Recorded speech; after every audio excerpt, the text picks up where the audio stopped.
Dear colleagues, dear students, dear guests, and dear friends, it's great to see so many of you here tonight.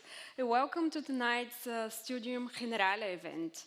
We're very pleased to have with us tonight Professor Daniel Mugge as our speaker, and the title of his talk is Artificial Intelligence in Times of Geopolitical Conflict. My name is Milena Nikolova, and I'm an associate professor at the Faculty of Economics and Business, and I'm also a member of the Young Academy Groningen, and I will be the chair for tonight's event. But before we get started, let me tell you a little bit about how this event came into being and tell you a little bit about our distinguished speaker tonight. So the purpose of tonight's lecture is to look at artificial intelligence from the perspective of politics, law, and international affairs.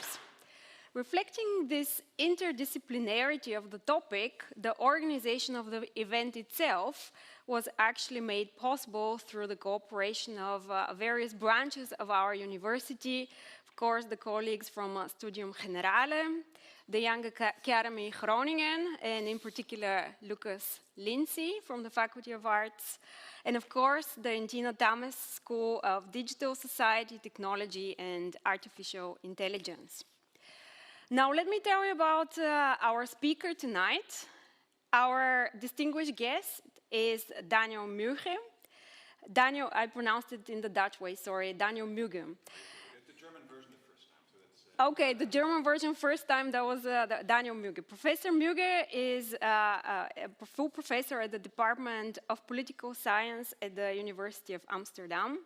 And he's a prolific researcher and writer, and one of the globally leading scholars in the field of international political economy. Among his many distinctions, in 2009, his PhD dissertation won the prestigious ECPR Jean Blondel Prize. Subsequently, his research has been awarded with some of the most prestigious European grants, such as, for example, the ERC Starting Grant and a VD and a Vici from the Dutch Science Foundation, NVO. He has previously been the lead editor of the prestigious international peer-reviewed journal, the Review of International Political Economy, and was a visiting scholar at Harvard University and also the Free University in Berlin. What stands out the most in Daniel's scholarly career is his ability to work in many different disciplines and fields, and his creativity and boldness in defining new ideas that have implications for society and important public policy debates. His PhD dissertation examined the politics of financial regulation in the European Union. And subsequently, his research has evolved towards the study of political dynamics behind the definition of widely used statistical standards, and by implication, how we measure and how we see the economy. His latest research project, which has very recently been awarded the prestigious Vici grant from the Dutch Science Foundation, the NVO, focuses on the international politics of the regulation of artificial intelligence, AI, which is the focus of his lecture tonight. Now, before I turn it over to Daniel, just a couple of housekeeping items, and let me tell you how the evening is going to run. Daniel is going to speak until about 9 o'clock tonight, and then we will have half an hour for Q&A and discussion here with the audience. So think about what you want to ask Daniel while you're listening to him. We'll end the event at 9:30 tonight. Now, without further ado, Professor Daniel Mugge, the floor is yours.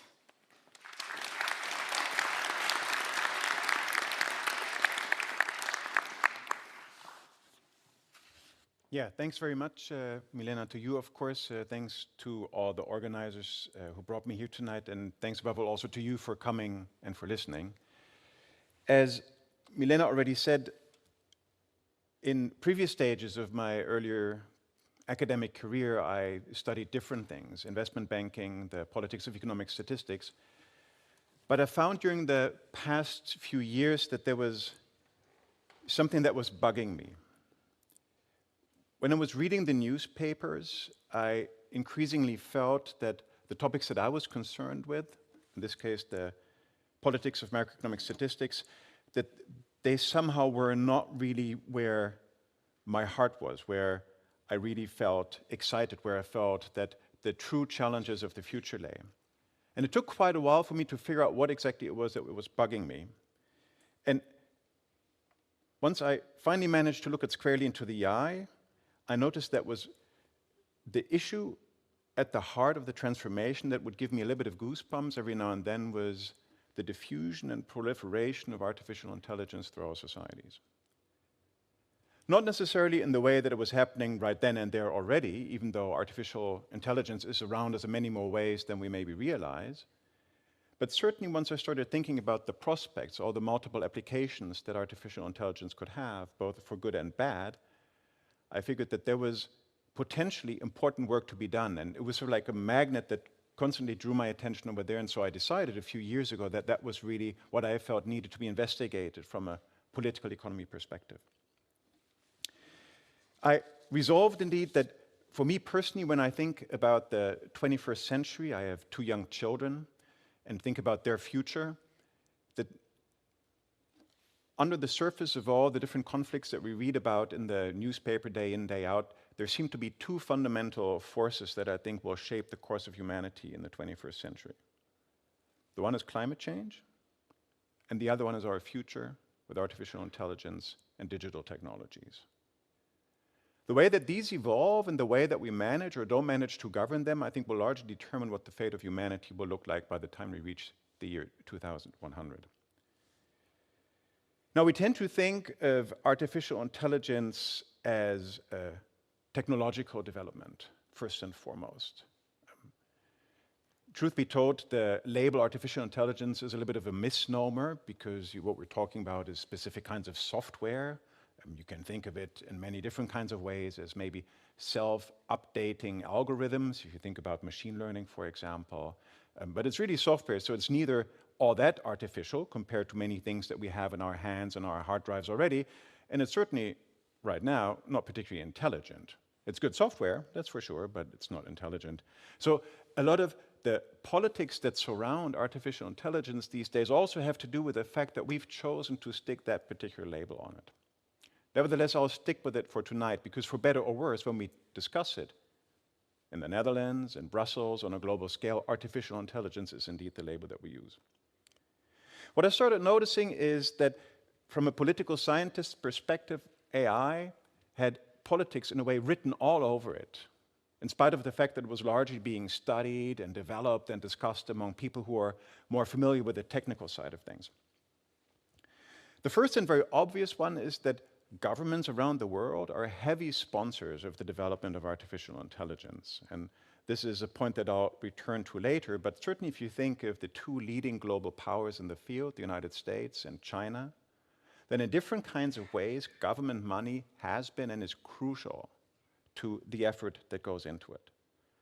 In the Chinese case, it's relatively obvious, there are massive government programs, but also in the United States, the money that has gone from the Department of Defense, and I'll show you some figures later, that has gone from the Department of Defense into the development of artificial intelligence and continues to do so is quite staggering.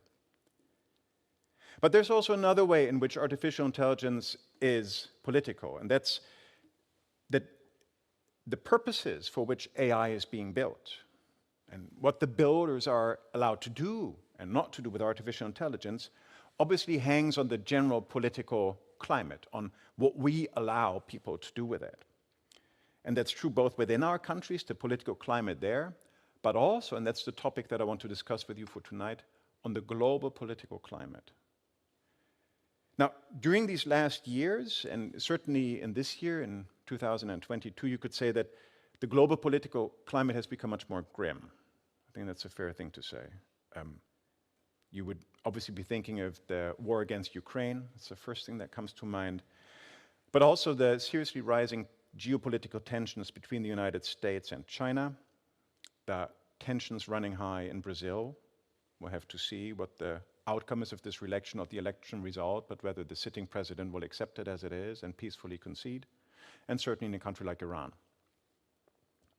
So it's the impact of this global political climate, if you will, the global political force field that surrounds the development and governance of artificial intelligence, that I want to explore with you tonight. So let us begin with the question, why do we care about AI in the first place? What are the things that should agitate us, that we should look forward to? What was the kind of stuff that gave me goosebumps at some point when I still couldn't put my finger on what quite it was? Let us consider some of the things that AI can do. Now, on the positive side, when I teach AI and its politics to my students, the first thing that always comes up is something like this. What you see here are cancer diagnostics, and AI systems have been incredibly good at distinguishing malignant cancers from other forms of phenomena inside of bodies. So when it comes to the degree in which they can already outperform radiologists who've had years of training is quite staggering, and these advances have been very quick. We're talking something that has been taking a few years for them to be able to do this. Always one of the first things that comes up. But there are also quite a few dynamics that give people serious reason for concern. Here you see a snapshot. It's not very representative, I must say, for what I buy on Amazon, so take this with a grain of salt. This was after I'd been buying quite a few things for my children, as you can see. But you can think of this as an example of very serious and highly profitable attempts to try to predict and potentially manipulate our commercial behavior, what we buy. And these algorithms, they're pretty good if you, I don't know, use Netflix, Spotify, or buy things online, but also if you use Google search engine and allow it to track your behavior. These algorithms have become quite good at understanding, predicting our behavior. As I'm also sure you certainly know, Elon Musk, just a few days ago, bought Twitter. And he didn't only buy Twitter, but he bought what, as far as he is concerned, is the embryo of something that he just calls X, namely the Everything app. And the Everything app won't just be there in order to channel and potentially in some ways form or mold through the information that is or isn't presented to us public discourse, but will also be used for shopping as far as he is concerned, for banking and all sorts of other things. When he says the Everything app, I think he means it, and the Everything app, as far as he's concerned, will be powered by artificial intelligence. Many people worry about fake news of different kinds, and certainly now we're a week away. It's something that I'll also return to later, a week away from the midterm elections in the United States. And for those of you who follow American news a little bit, I'm sure you've come across all the swirling conspiracy theories that already contaminate the political climate in the United States right now. And these are things that are massively being amplified by the use of artificial intelligence, the creation of automated fake news messages, intense filter bubbles, and the like. Many people wonder about the potential of artificial intelligence, for example, in the way that it's used for things like facial recognition as a tool of surveillance and oppression. China tends to be exhibit number one in European and American discourse when it comes to the use of these technologies, but there are many other countries around the world to which the Chinese in particular have been exporting their technology, where we also see an increasing use by governments of this kind of technology to identify potentially restive citizens and to suppress them. Beautiful cover from the New Yorker. Yet another worry that people have, namely that AI and automation more generally is going to kill many jobs. That productivity of machines, of algorithms, certainly now also in the field of routine service provision, is going to become so high that many people, not right now it doesn't feel like something that's an issue at all. Right now there are too few workers in the economy, not too many, but the long-term trend seems to be clear that we will see massive job losses down the horizon. And then in 2022, probably the elephant in the room is something like this. Many people worry about what in the jargon is called just AWS, automated weapons systems, so that you would have, for example, drones that can automatically, independently, autonomously identify particular targets and then, as it's euphemistically called, engage them. Now, these are the sorts of things that when I take them together and I project what's happening right now into the future, as I said, give me reason for concern. And the way that you can sum this up is that in any case, what we know is that AI is a powerful instrument. It can do amazing things. And I'll show you just one very specific example later on. But because AI is so expensive and so difficult also to use and build, AI is not just a powerful tool, but it's a powerful tool in the hands of the already powerful.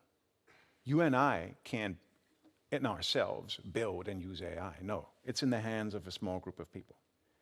So what that means is that if we want to maximize the societal benefits and minimize the harms from the diffusion of AI that's happening now and that will continue to happen in the decades to come, then we do need to regulate how AI is developed and how it's used. And what that means is that we need some form of meaningful public control and collective sovereignty about it if we want to maximize the benefits and minimize the harms. Now, it's with this ambition, right? How can we make AI work for the people, work for our societies, that I enter this evening? And as a wrap-up, you could say the two questions that animate this talk are, what does AI do to geopolitics? How are the kinds of dynamics that I have just explained, how are they affected by the diffusion of AI? And what, on the other hand, do geopolitics do to AI governance? Now, the European Union was first out of the blocks just a year ago, in April 2021, trying to come up with some kind of regulatory framework around artificial intelligence.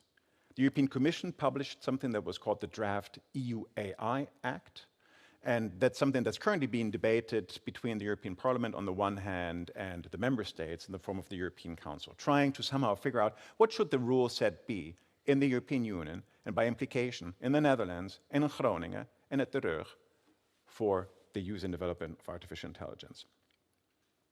That's an incredibly complicated endeavor. For one thing, the EU AI Act tries to regulate technologies that don't even exist yet. It has an extremely expansive definition of what AI is. Just about any algorithm that could try to make decisions and intervene. Many people feel that the definition is way too broad. But here you have the European Commission walking out with a giant butterfly net to try to somehow put a law into practice that would catch also all the future butterflies that we don't even know exist yet. After the European Commission had published its draft, more than 1,000 different proposals for amendments had been submitted by different members of the European Parliament. So there's like piles and piles of digital paper that somehow need to be waded through to come to some kind of agreement here. And as you can imagine, there is a massive lobbying effort underway in Brussels. The EU AI Act tries to target the heart of the business model of some of the world's most powerful and most cash-rich organizations. The Googles, the Microsofts, the Amazon Web Services, these kinds of companies. AI is at the heart of what they do and certainly at the heart of the future that they see. So you can just start to imagine what kind of a torrent is being unleashed there in Brussels when it comes to regulating this.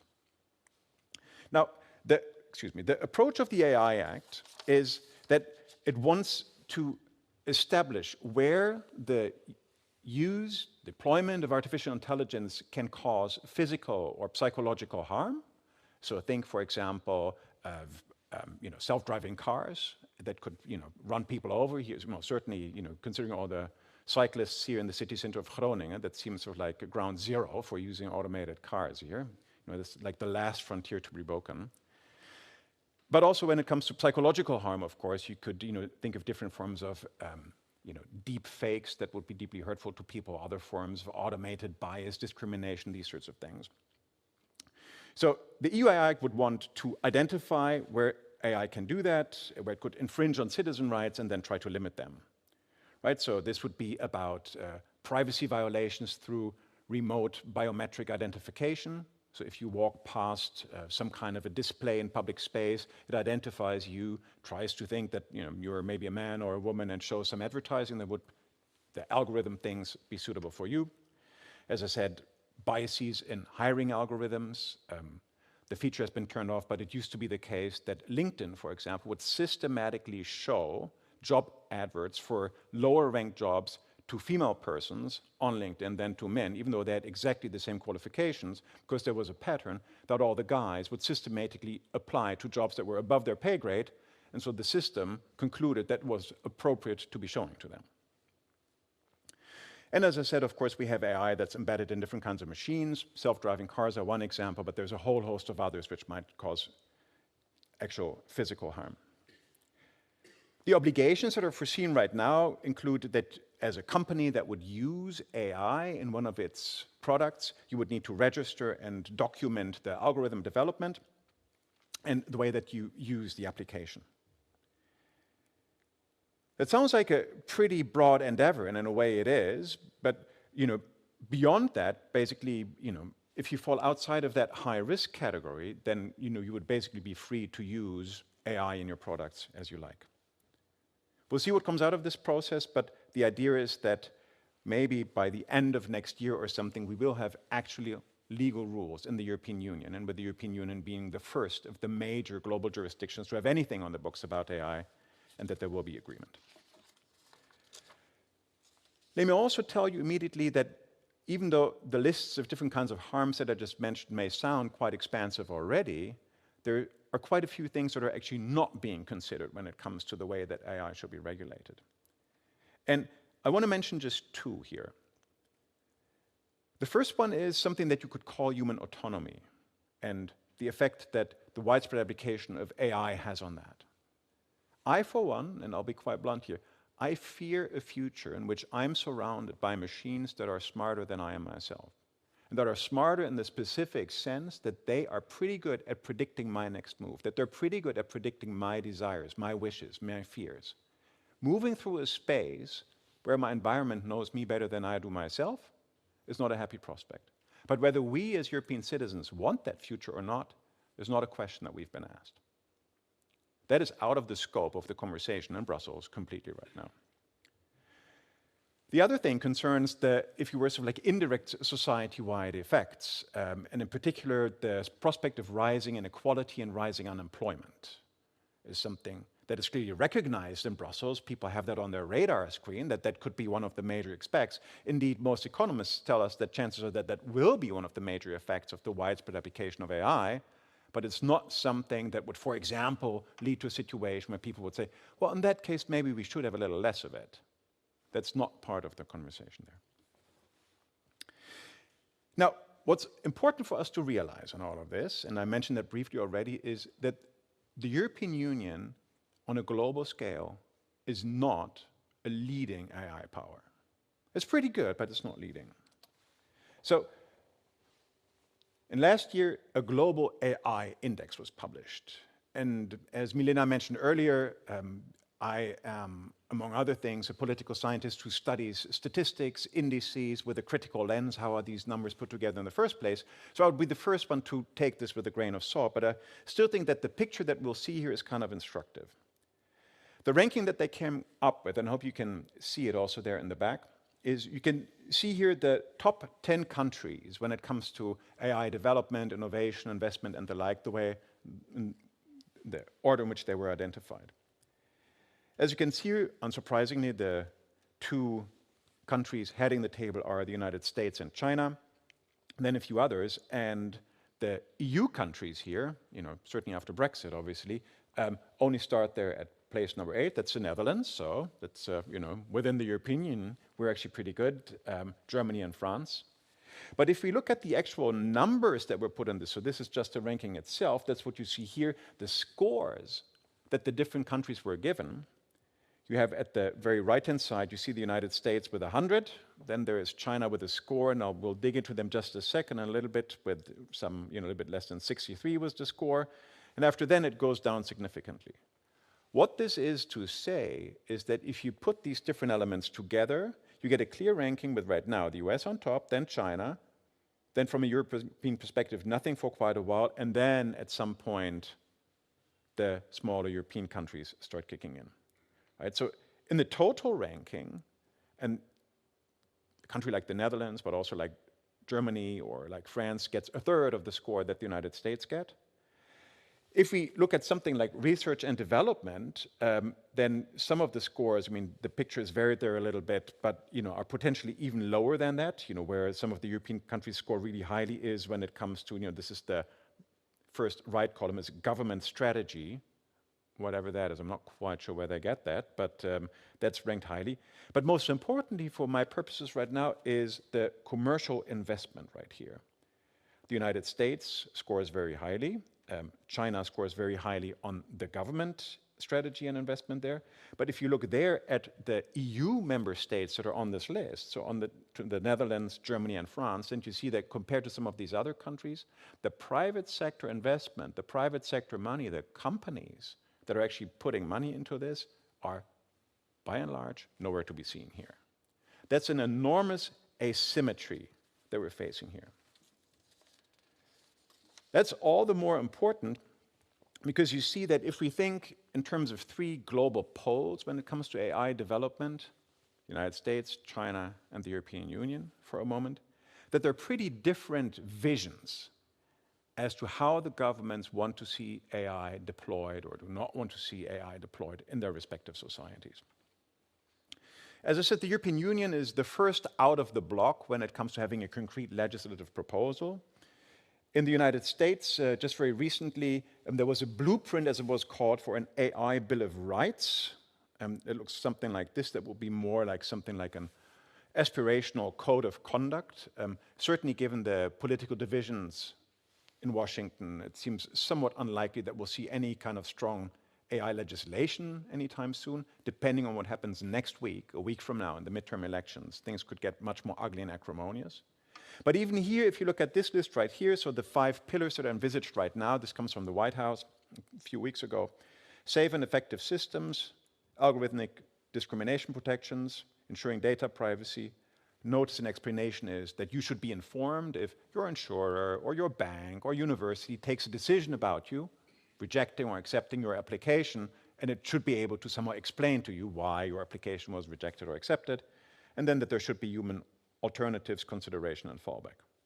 That looks like a nice list, but if you think back to some of the issues that we mentioned earlier where people are genuinely worried about our future with AI, there's a whole range of issues that actually falls outside of these kinds of protections right here. In a way, that's actually a relatively narrow list there. China, the second node of this triangle of global AI powers, has a very different tack. As has been widely publicized, I'm sure you've come across this in the news, the Chinese government does indeed use algorithms very proactively as part of an overall effort to, as it were, map, control, and in some regions actively suppress its population. It's the case there that there are meaningful rules that limit what private companies can do with AI, and Xi Jinping has cracked down on some of the freedom that major tech giants in China previously had, Tencent, Baidu, these kinds of companies. But when it comes to the government use of artificial intelligence, the space is wide open there. So if you contrast that with the debates that we're having here in the European Union, we can see that there are very different visions. The keywords that you hear from Brussels are that we want trustworthy AI, that we want something that we call human-centric AI. And certainly, for example, if you think of something like, as it's called, remote biometric identification, so facial recognition, but you could also use an algorithm that could recognize your voice, or in China, they're using something that can recognize your gait, so the way that you walk, even if you don't see the face of a person. That this is something that many policymakers in Brussels would like to see banned and potentially completely banned in Europe. It's still on the knife's edge how much leeway there will be for law enforcement agencies to use these sorts of things. But you can clearly see that there is a different appetite in Brussels for cracking down on some of these technologies compared to what we see in the United States and in China. Recently, we've seen major legislative initiatives that try to crack down on major tech platforms when it comes to content moderation, much tighter rules in the Digital Services Act, but also in the way that large platforms, digital platforms, have to open themselves up in the Digital Markets Act to other companies there. Now, the thing to keep in mind here is that there are different visions. Different AI powers want different things with AI in their societies. There are different preferences there. Now, you might think, well, okay, that's fine. Where's the problem with that? Why can't countries have different rules, right? If you go, what is it, maybe 60 kilometers, I think it would be in that way, I think behind me, that probably is the east right there. You're across the border and on the German Autobahn, A31, if you want, you can drive as fast as you want. If you have a car that can manage to do that, Here in the Netherlands, during daytime, 100 kilometers per hour is the speed limit on a highway. The Germans can have different rules on their highways than we do here in the Netherlands, and there's no problem with that. Their rules apply over there, ours apply over here. That's the end of it. Why can't we have that with AI? The key issue here is that in terms of regulating and governing artificial intelligence, what people in the United States, or people in China in particular, will do in terms of rules with their AI will have an impact on us. And you can think about that as a form of regulatory interdependence. So the shape and regulation of our AI rules here is interdependent with those things that happen over there. There are three aspects to that that I think we need to have clearly on our mind. The first one is that many people fret about the fact that we don't have a European Google. There is no European Google. There is no European Facebook. There is no European Twitter. There is no European Microsoft. There is no European Amazon Web Services. We have a bol.com, but that's certainly when it comes to the cloud computing and the like, that's of course nothing like Amazon Web Services. So you could say, if we have more restrictive rules here in Europe, then the prospect of ever having a European Google would become ever more remote, right? There is, as it were, an incentive to relax our rules in a way that might allow us still to compete on some level globally when it comes to the development of these kinds of leading AI companies with what's happening in China and the United States. Even if we forget that for a moment, then we still face a problem of competitiveness in non-AI sectors, right? A lot of the economic benefits from artificial intelligence we expect to see in not what Google does itself or what Facebook does, but the way that, say, in different kinds of industrial processes, for example, in robotics and the like, we can apply artificial intelligence, and that thereby we make companies more productive, more competitive on the global market. Again, you could envision a scenario that if you clamp down on the development, application, and diffusion of artificial intelligence, that wouldn't only hurt an AI development company somewhere in the Netherlands, but it would also hurt, I don't know, say a company like the German Siemens or something like that, make them more uncompetitive. Again, we would have an incentive from that perspective to say, we can't really afford to have much higher standards, much stricter standards on these things than others, because there is an economic price tag attached to having those standards. And the third one is, if we think about how effective, irrespective of the economic considerations, how effective rules would be for digital products that would differ significantly between what we have here in Europe and elsewhere. Many digital services can be supplied through a fiber optic cable, right? And let me just quickly give you one example. I said I was going to show you one concrete application of AI. Well, here is one. This is the website of a company called PimEyes. And as a way to advertise its service, it calls itself, it's a face search engine reverse image search. That sounds like a mouthful, like, what are they doing? Well, I'll show you in a second. What they do is, you upload a photo, for example, one that you take with your smartphone or with your webcam or something, and the search engine that's behind this, and you can do this for free to try the service out, what the search engine does, it takes your picture, the one that you've just taken with your webcam, and it crawls the internet and sees whether it finds other images that the search engine thinks have the same person in it. So I thought, okay, that's the kind of thing I want to try. Let's see what comes out. Not a very flattering picture, but it's going to get worse. So hold your breath here. I tried, used one of my 3 free searches right here, and 3.96 seconds later, it came up with, you can see that at the top left corner there may be about 95 results. So the key thing to understand here is the system did not have my name. It didn't have any other information than just the little picture that you just saw. Less than 4 seconds later, it had found these. So these were the first here. It's a little bit, so in case you're wondering, the one on the top right, that was I performed at the Zwarte Cross earlier this year. So that's the little bit of that's why I'm looking in the camera like that. But so like it found these, apparently like they were very prominent for some reason or the other. The next one were these, and again, I say that with all lack of modesty here, some are nicer than others. Remarkable already that the one at the top in the middle, I'm wearing glasses, I have short hair, the system found them like that. You can see at the top there, it doesn't really matter where they're from specifically, but these were crawled, these were found from all over the World Wide Web. This wasn't just web pages in the Netherlands or somewhere. It was from across the internet. Now, when I scrolled further, picture number 88 on the list was the first one that wasn't me. The first 87 pictures that it had found in less than 4 seconds, all of them were pictures of me. All of them. Now, mind you, at first I thought it wasn't 87, I thought it was 85, because the one there on the top left with the ochre background, I was pretty sure that that wasn't me. I looked at the picture, I was like, no, that's not me.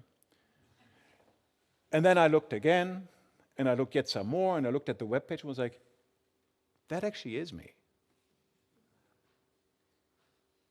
Tell me what you will, but on that picture, I'm kind of hard to recognize, right? There's a lot of shade in the picture. You can hardly see any facial features.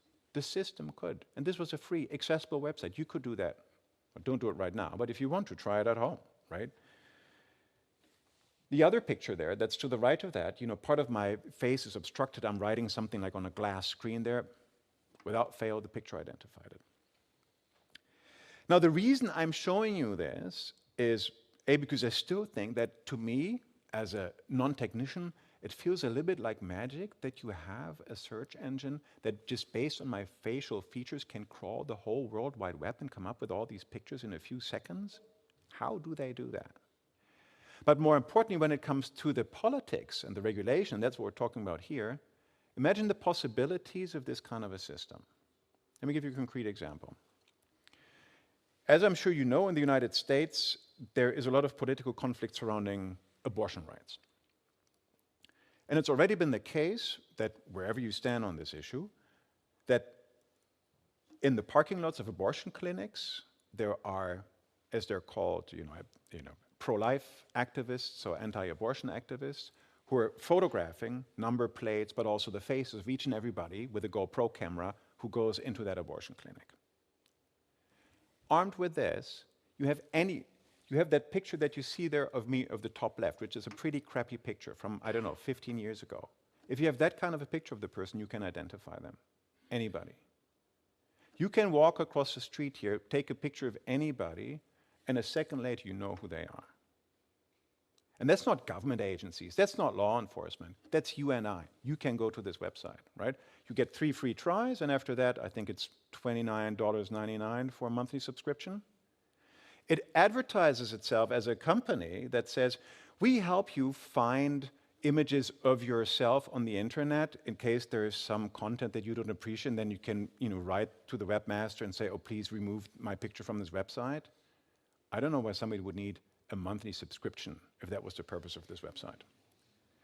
But even more to the point of what we're discussing here, this is the kind of service where I would imagine, and I can take these pictures away, that's, we've looked at them enough. This is the kind of service where I could easily imagine that lawmakers in Europe would say, we don't want that.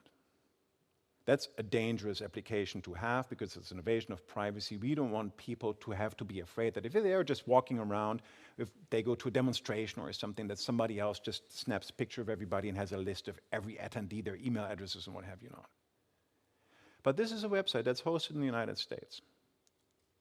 And even if you somehow try to find out where these kinds of services are and block these internet addresses, then I'm pretty sure that a few seconds later, somebody would have either activated their VPN client or found a detour through some other jurisdiction.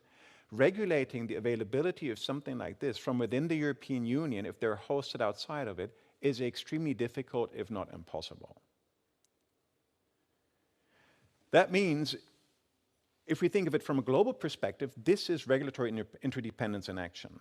Right? And right now, and that's the kinds of things that I study, we see a regulatory discussion going on in Brussels where people agonize and say, oh, we don't want this. We should create a law that makes sure that this is not allowed in Europe. And I'm thinking like, yeah, but no. We won't be able to do this by ourselves. We're kidding ourselves if we think that a law in Brussels will fix this kind of a problem.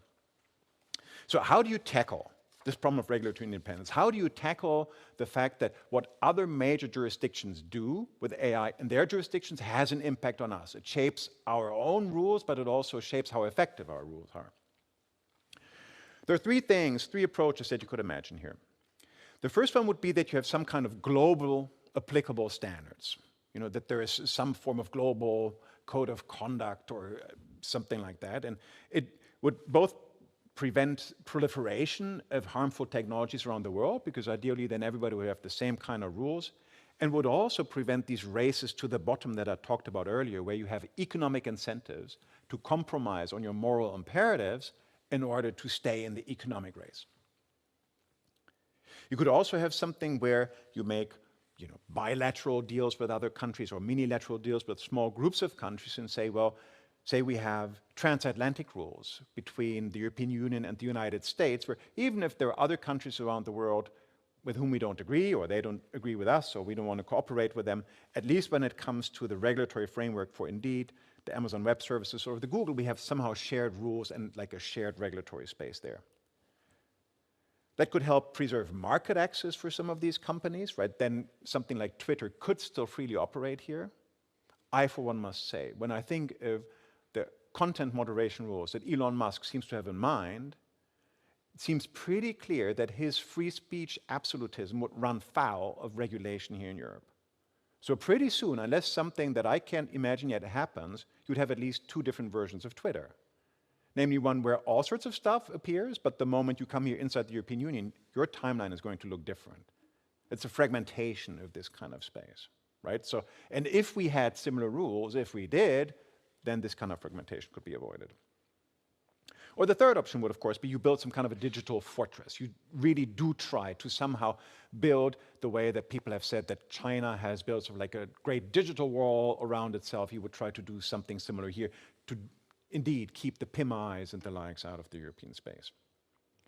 But of course, that is kind of difficult, or at the very least comes at an extremely high price tag when many of the companies that are right now integral to the way that our digital systems function, when they're beyond reach, when services are supplied digitally and they're kind of hard to track. I mentioned something like VPN clients before, a very easy way to circumvent regional and geographical restrictions. And also when that would mean that innovation could be seriously stifled.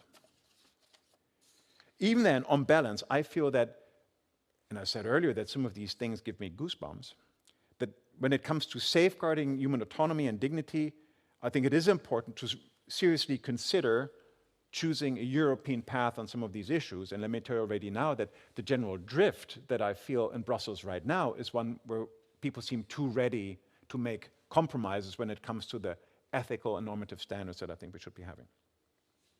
So here finally come the geopolitics.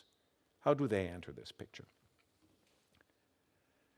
For a pretty long time, as I said, the European Union had profiled itself as a champion of trustworthy AI, human-centric AI. It saw itself as the third pole, as the alternative to the corporate free-for-all that, this is in stereotypical terms, but it thought it saw in the United States and the government control and oppression that it saw in China.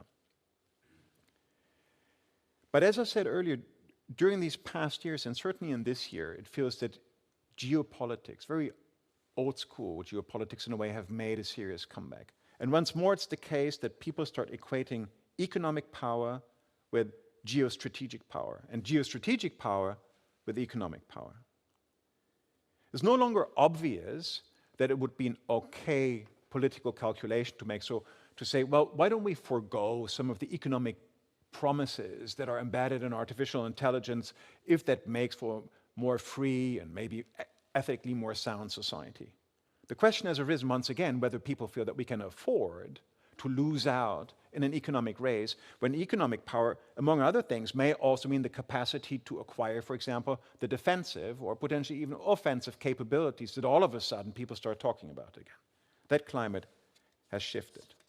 And it's kind of ironic that that climate has shifted in a day and age when, in many other ways, people felt that we were finally moving away from economic growth as a lodestar for our government policies. When people were thinking about, okay, maybe if we want to take climate change seriously, then we have to get away from a track that was just about growing, and more, and think about how we can make the way we live and the way we produce and the way we consume more sustainable.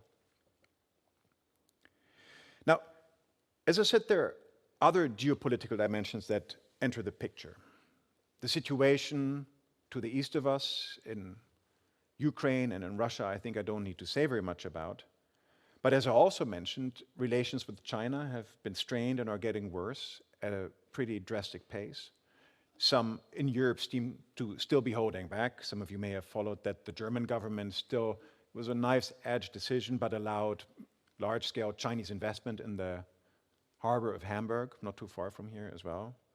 But tensions over Taiwan seem to intensify massively. We can already see how that's starting to spill over in a trade war, something that I'll come back to later. The situation in the United States itself is difficult. I mentioned it a number of times already. The midterm elections a week from now. And if we try to think in what kind of a also geopolitical situation it would put Europe if once again a Republican president would be at the helm of the United States in 2024, altogether plausible prospect, many in Europe would feel that all of a sudden we might be more a little bit of on our own again, and also in need of trying to ensure our own security by ourselves. That will be a serious game changer in the way that Europe operates and looks at itself. What that means in any case is that for the moment, many in Europe have decided that we need and rely on NATO, and that means a de facto American security umbrella, much more than we did only a year ago. The reason that that is important is that the United States has for quite a while already been arguing that the key thing to understand about AI is not the implications that it may have for discrimination, for autonomy, for commercial manipulation, for privacy, and these sorts of things.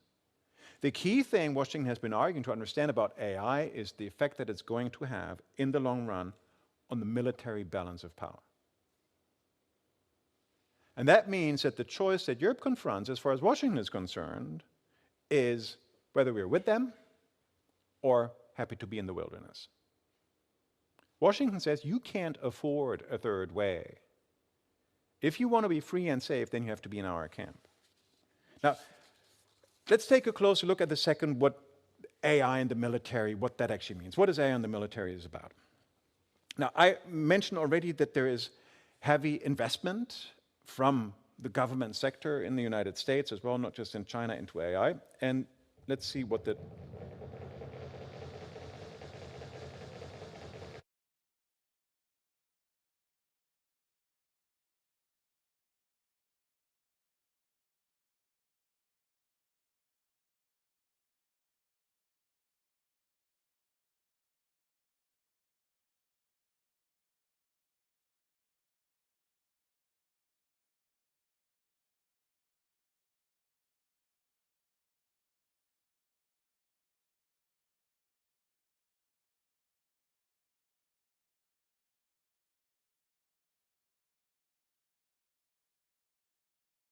otherwise, this is... Can you hear me okay? I think I can do this for a while. I'll just shout a little bit. So, DOD, ARRDT, and E. Long story short, DOD, that's the Department of Defense, United States, investment in artificial intelligence in different domains. Research, multi-domain, that's stuff that connects to different branches of the American Defense Forces, land, Navy, Army, cyber, EMS, that's electromagnetic systems, and space. The key thing here is to see the overall increase, and maybe if they're legible, also the specific numbers at the left here. So in 2015, we had something to the tune of, what was it, like $9.5 billion US per year investment in AI, right? This is not all the other stuff that they're buying, so that's just investment in AI on an annual basis. And then these are the projections, as you can see on the top, 2015 to 2025, rising to per year an annual investment by the Department of Defense of more than $20 billion each and every year. AI development. That is money that is matched nowhere, anywhere near here in Europe. That's big investment. And it just gives you an indication of the degree to which people there are betting on these technologies because they think that it's crucial. In 2021, a report came out by the National Security Commission on Artificial Intelligence that was led by Eric Schmidt, formerly of Google. And it's a very smart, very thick, almost 800-page report that gave a very detailed analysis of all the different ways in which AI is relevant, and I'll give you a few specific examples in a second, for the deployment of military, I made the clear case that that was where the geopolitical standoff between the United States and China was going to be won or lost. Right? So this is not something that only people in the United States feel, however. I came across from Russia Today, not that I'm a daily reader, but I did find this, an article here that was about a speech that Vladimir Putin gave, this is 5 years back, arguing that whoever leads an AI will rule the world. Putin tells Russian children on Knowledge Day. And we'll come back to that particular image in a way as well. You'll find similar kinds of investment dynamics saying, like, we need to invest massively. The Chinese government has argued that by 2030, it wants to be the world leader in artificial intelligence. And that's, you could use any metric, so that's by investment, by the number of patents that are applied for and being granted when it comes to AI applications and the like. Okay, so if they take it so seriously, what are actually the kinds of military applications that are being envisaged for AI? Why do people think that this is actually a military thing so much? Now, the first thing that comes to mind are drones. What you see here is an aerial picture of, this is in Bukyak in Saudi Arabia. And in 2019, oil processing facility was attacked there by a drone swarm. So the idea basically is that you have a bunch of frequently relatively cheap drones, so almost the kind of thing that you can buy at MediaMarkt here. I mean, a little bit better, but roughly that kind of a thing. And they have a bunch of them that are equipped with explosives, but you can also use them for reconnaissance, so with surveillance cameras and the like. And you have their operations coordinated so that you have not 5 of them, but 50 or 200 or something, and they coordinate with each other such that they collectively overwhelm some kind of an objective that they attack. If you have a software that can steer them in a smart kind of way, then even these relatively cheap devices could become extremely harmful. And that's the kind of thing that happened here in Saudi Arabia in 2019. Are air defense systems ready to confront drone swarms? Now, that's also the kind of thing, as you know, in Ukraine, this was something that was in the news, I think 2 weeks ago. All of a sudden, it became a big thing after, presumably, people don't know, but the general presumption was that Ukrainian operatives had managed to blow up the bridge that was connecting mainland Russia to the Crimea Peninsula. And partially a response to that, there were drone attacks across also the central and western part of Ukraine, using, presumably, Iran has denied that these were Iranian drones, but most observers feel that these were Iranian drones, relatively cheap Iranian drones for the long distance. Now, these didn't use any AI. They were pre-programmed just to hit a particular target there. But the issue of drones and the difficulty of somehow getting them out of the sky, was apparent there already. And if you think back to the numbers in which they were used, that was like double-digit kind of thing. This was like 20 a day, 30 a day or something. But when we think about what the future prospect is here, so this is an artist's impression of a development concept from the United States, gremlin drones they're called, and you can easily get the idea. So you have your carrier plane up there that would somewhere in higher airspace be able to release these kinds of drones, and they would be equipped with smart systems, and you can have a whole bunch of them that would loiter around, try to identify targets, so on and so forth. Something that the United States military is actively working on. And just a few days ago, I came across this report at MIT's Technology Review, so one of the leading online publications on technology policy, that claimed that the US Navy wants swarms of thousands of small drones in the so-called Super Swarm project, a kind of application of military AI that would be able to overwhelm any kind of air defense system that exists right now. That's the kind of stuff that people are thinking about when they say the future of global geopolitical tensions will be decided by something like this. There are other dimensions to AI in the military as well, right? You can have AI systems that could take decisions in locations where human beings would be in danger. So indeed, think, for example, of drones that have different sensory equipment, cameras and the like attached to them that you could send somewhere. There are many sci-fi movies, of course, that have I don't know, little bee robots or something, right, that fly around and do some kind of espionage, but we're not too far from that, right? That's important to realize. The speed with which AI can process information. So the United States has been trialing fighter jets being flown by AI. And one of the things that was interesting to see in the simulations that they did was that frequently, in a way that humans wouldn't be willing to, AI systems were willing to take much higher risks than any human pilot would. They would be willing, if the program said that's a smart idea, to fly really close, for example, to an enemy fighter plane, where any human pilot would have said, no, can't do this. You know, this is too dangerous, something. The AI says, okay, let's go, let's do this. Really game changer potentially when it comes to air-to-air combat. The amount of information that can be processed quickly, of course, is massively higher. The surveillance capacity already mentioned. And by then, we're not even talking about, for example, the malicious manipulation of people, of infrastructure, widespread hacking. A day before Russia invaded Ukraine, there was widespread outages in Ukrainian infrastructure. And if you think of things like espionage, election manipulation, cyber threats, attacks on other forms of infrastructure, the list is pretty long when it comes to the kinds of things that you can do with AI in the military domain. Now, if we think about this kind of infrastructure, of course, this was something that in general really came to light. You will remember that a few weeks ago there were explosions in the Nord Stream pipelines, where up to this day it's not quite clear who had perpetrated them, but it was very clear that these kinds of attacks are possible and that they could be quite disastrous. In a way, it was fortunate almost that by that time they weren't really being used anymore anyway, because the flow of gas from Russia to Central Europe had stopped already. But this is the kind of thing that's pretty easy. Now, if we think about other kinds of infrastructure, unfortunately, I could only find this map from 2010 that illustrated this so nicely.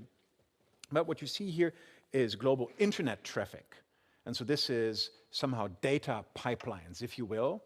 And there are several things that are interesting here when we consider this kind of a map. One thing that's obvious is the centrality of the United States, of course.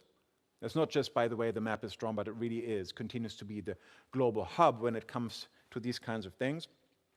But also by implication how, and I think this map shows that better, even though these things are smaller, these are undersea cables, the major undersea fiber optic cables. And these things are pretty thin. Right? If you think of like the stuff, there's something like this or maybe like this, but it's, we're not thinking of something pipeline size. It's really a cable, big cable, but it's a cable that carries all the internet traffic right here. And you can't see it here too well, but in many countries on the coast, you have like a few stations where these cables come on land, and it's relatively clear also where they're located.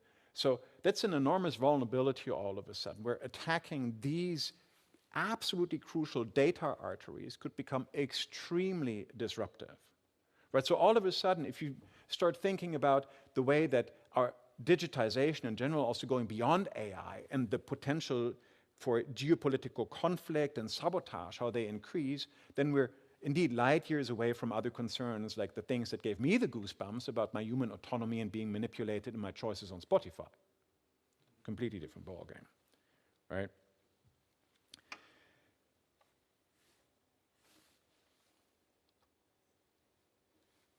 In this report that I mentioned earlier, this is the last point that I want to make about these infrastructures.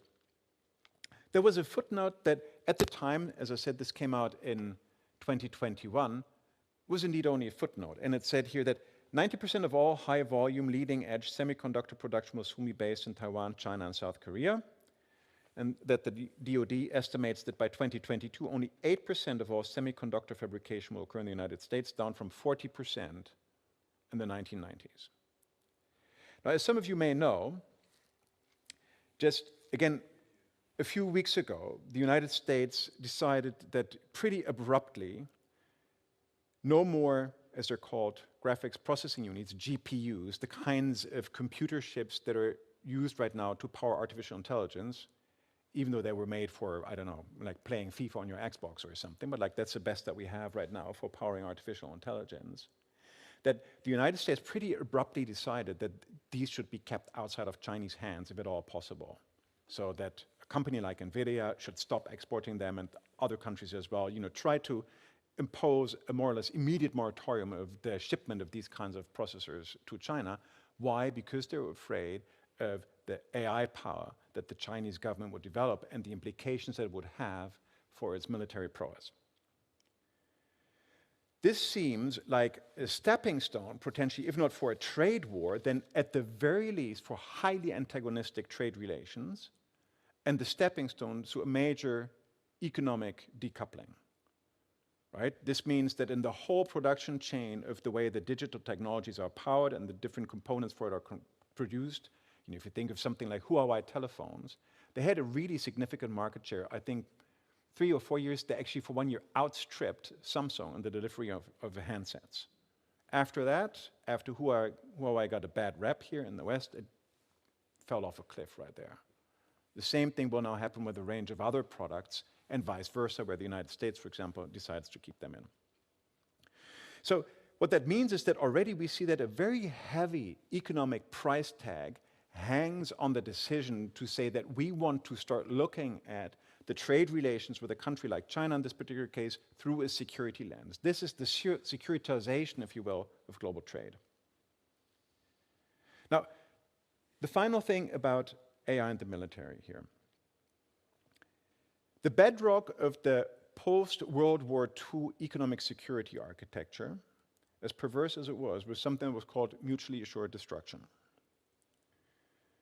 The United States and the Soviet Union had built up nuclear arsenals, thousands of warheads. I mean, there are still thousands there, but it used to be tens of thousands of warheads, where the idea was that even if one of the two would try to strike first and would launch its own weapons, there was nothing that the other country could do to prevent its destruction, but it would be able to, just before it happened, push its own red button. Mutually assured destruction. And that was the key logic to say, okay, that's never going to happen. So as much as people hated, for all the right reasons, the presence of nuclear weapons, many people feel that in a kind of perverse way, it was really a guarantee for some kind of stability because it ruled out, it seemed, military confrontation between the world superpowers. But what if AI-powered air defenses could disable that mechanism? What if it were possible to send over your nukes to your enemy and you have air defenses in place that would be able to intercept anything that comes your way? That whole logic would be disabled.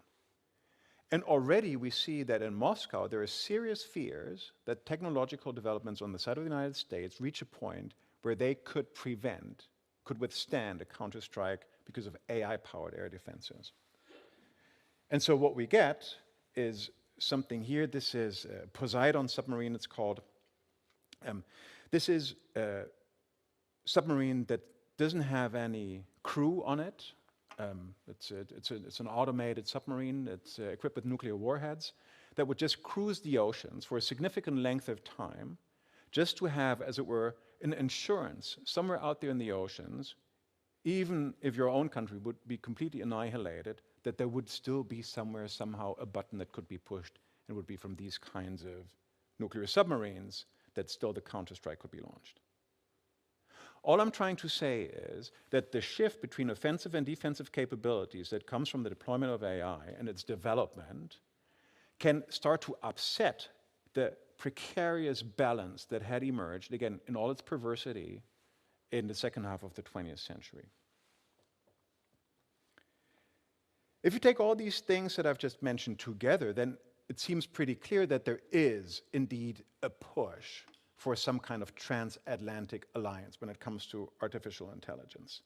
The idea of having a third European way on these matters, if you look at it through the lens of realist politics, hard-nosed geopolitical struggle, seems like a very remote prospect. Even though, as you've heard, these values that, at least to some degree, the European Union tries to enshrine, they're very dear to me, certainly. And it's really with a heavy heart that I see the current drift in the direction of how geopolitics starts to usurp the space and the policy discussions surrounding AI and the space that we as Europeans may be able to carve out for ourselves in this. Now, what does all of this mean? As I said, if you consider these kinds of issues, you get the impression that, things like Google Maps or automated CV sorting in human resources departments, that all of these things, that they're in a way just like a sideshow when it comes to our future with AI. But deep in my heart of hearts, I don't think so. I still believe that also these things matter and that also they deserve serious consideration and serious regulation. So it's been sobering, of course, to see how these security logics have increasingly taken over, and I think it will at least continue for a while that we travel down this road. And to some people, that's just being realistic, right? You know, smelling the coffee, waking up to the realities out there. But I still refuse to believe that what awaits us is either some kind of artificial intelligence nirvana, where we kind of upgrade ourselves into some kind of sci-fi utopia powered by intelligent machines that do all the work for us and we just get all the leisure and the enjoyment, or that there needs to be complete AI disaster. And I don't think that the securitization of artificial intelligence here at home and the cooperation with the United States that will entail, also as a junior partner, I think that's on some level inevitable, means that we will not continue to have scope as Europeans, as European citizens, to exercise a meaningful degree of our own European sovereignty about the way in which AI becomes part of our lives. But I don't think that that will become easy, because the general drift, and this is to my mind really a relatively recent phenomenon, the general drift of politics right now is along the lines that I've tried to outline to you. So what it will take to make sure that, to the degree possible, we as citizens, we as human beings remain in the driving seat when it comes to the ways in which AI will become part of our lives is, first of all, a clear realization of what's at stake.